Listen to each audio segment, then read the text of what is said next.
নমস্কার বন্ধুরা, ঝর্ণা ঝুমা কিচেনে সবাইকে স্বাগত। আজ আমি একটু অন্যরকমভাবে ব্রেডের পকোড়া তৈরি করব আর সম্পূর্ণ নিরামিষ তৈরি করব। তো চলেন রেসিপিটা আমি কিভাবে তৈরি করেছি সেটা এখন আপনাদের সাথে শেয়ার করব। তো এটা আপনারা স্ন্যাক্স হিসাবেও ব্যবহার করতে পারেন, যেমন চায়ের সাথে, এবং নাস্তা হিসাবেও কিন্তু খেতে পারেন। তো এখানে দেখেন ব্রেড আর আমি সেদ্ধ আলু নিয়ে নিয়েছি, এইটা দিয়েই আমি তৈরি করব।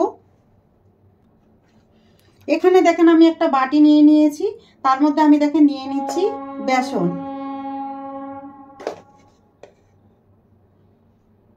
এখানে দেখেন 1 কাপের মতো আমি বেসন নিয়ে নিয়েছি। দিয়ে দিলাম দেখেন চালের গুঁড়ো। চালের গুঁড়োর পরিমাণটা কিন্তু আমি খুব কম দিয়েছি।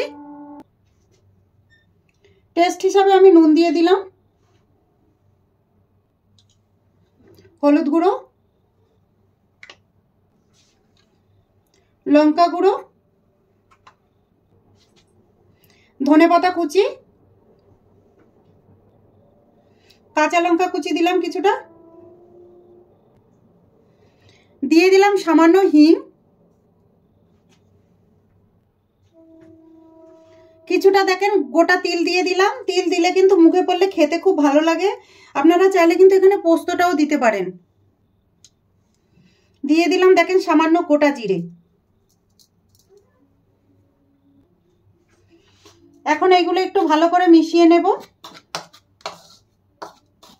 মেশানো হয়ে গেছে, জল দিয়ে একটা ঠিক ব্যাটার বানিয়ে নেব। আর অল্প অল্প জল দিয়ে কিন্তু ব্যাটারটা বানাতে হবে, একসাথে কিন্তু পুরো জলটা ঢেলে দেবেন না, তাহলে ব্যাটারটা ভালো হবে না।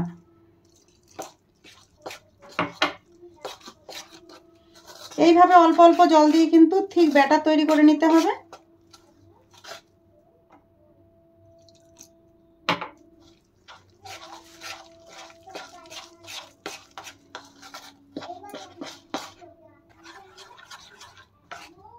দেখেন ব্যাটার কিন্তু এইরকম তৈরি করতে হবে, এর থেকে মোটা করলে কিন্তু ভালো লাগবে না, ঠিক এইরকম তৈরি করতে হবে। দেখেন এইরকম ব্যাটারটা তৈরি করতে হবে। তো ব্যাটার আমার তৈরি হয়ে গেছে, এখন আমি এই ব্যাটারটা সাইডে রেখে দেব। এখানে দেখেন আমি দুটো আলু সেদ্ধ করে নিয়ে নিয়েছি, আলুগুলো এখন ভালো করে ম্যাশ করে নেব। এইভাবে ম্যাশ করে নিচ্ছি।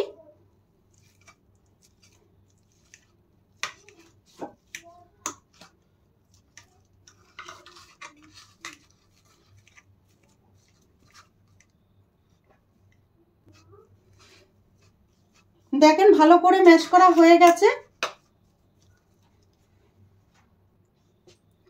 টেস্ট হিসাবে আমি নুন দিয়ে দিলাম, হলুদ গুঁড়ো, লঙ্কা গুঁড়ো, জিরে গুঁড়ো, ধনে গুঁড়ো, গরম মশলা গুঁড়ো। দেখেন কিছুটা আমি শুকনো গোটা ধনে দিয়ে দিচ্ছি। দিয়ে দিলাম দেখেন গ্রেট করা আদা, কাঁচা লঙ্কা কুচি, ধনেপাতা কুচি।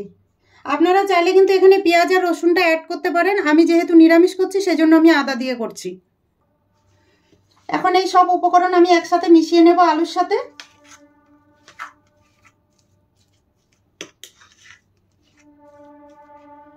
হাত দিয়ে করে নিচ্ছি, নালে ভালো করে মিশবে না একসাথে আলুর সাথে।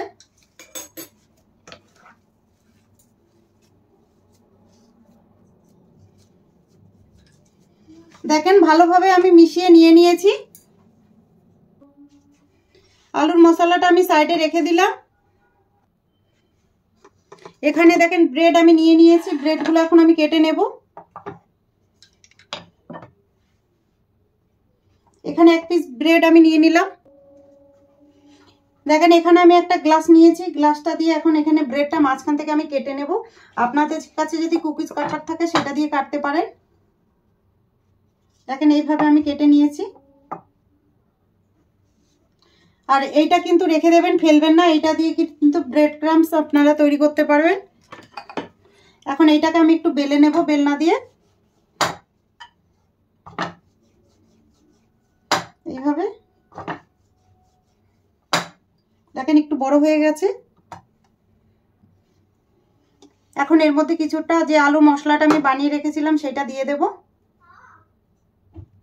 দেখেন দিয়ে দিলাম, দিয়ে এই সাইড থেকে এইভাবে চেপে দিলাম। দেখেন এইভাবে আমি সবকটা তৈরি করে নেব। দেখেন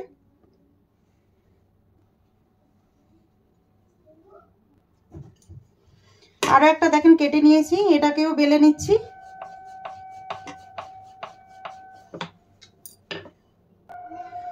আরো একটা দেখেন কেটে নিলাম, এর মধ্যে আমি মশলা ভরে দিচ্ছি এইভাবে, আর এইভাবে দেখেন ফোল্ড করে দিলাম। কত সুন্দর তৈরি হয়ে গেছে। দেখেন এখানে আমি কয়েকটা বানিয়ে নিয়েছি। কড়াইতে দেখেন তেল চাপিয়ে দিয়েছি, আর তেল খুব ভালোভাবে গরম হয়ে গেছে। এখানে দেখেন বেসনের ব্যাটারটাও বেশ ভালোভাবে সেট হয়ে গেছে। এখন আমি এইখানে দেখেন যে ব্রেডের পকোড়াগুলো বানিয়েছি আলু দিয়ে স্টাফিং করে, এইভাবে বেসনে ডুবিয়ে আমি তেলে ভেজে নেব। তেলের মধ্যে আমি দেখেন ছেড়ে দিলাম।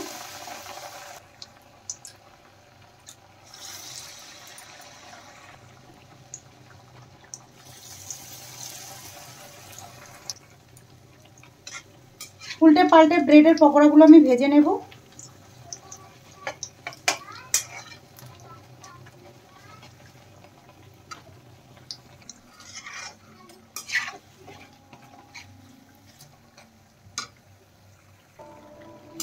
দেখেন ব্রেডের পকোড়াগুলো আমার ভাজা হয়ে গেছে, তুলে নিচ্ছি। এইভাবে কিন্তু আমি সব পকোড়াগুলো ভেজে তুলে নেব। আরো কিছু দেখেন ভেজে নিচ্ছি। এই পকোড়াগুলো ভাজা হয়ে গেছে, তুলে নিচ্ছি আমি। পকোড়া আমার দেখেন তৈরি হয়ে গেছে, আর সঙ্গে আমি দেখেন টমেটোর চাটনি তৈরি করেছি। ব্রেড পকোড়ার রেসিপিটা যদি আপনাদের ভালো লাগে তাহলে আমার চ্যানেলটাকে সাবস্ক্রাইব করবেন, লাইক করবেন, কমেন্ট করবেন, আর অবশ্যই শেয়ার করবেন। আর আমি যেইভাবে ব্রেড পকোড়াটা তৈরি করেছি এইভাবে আপনারা সিম্পলভাবে নিরামিষ দিনে বানিয়ে খেয়ে আমাকে কমেন্ট করে জানাবেন। Thank you.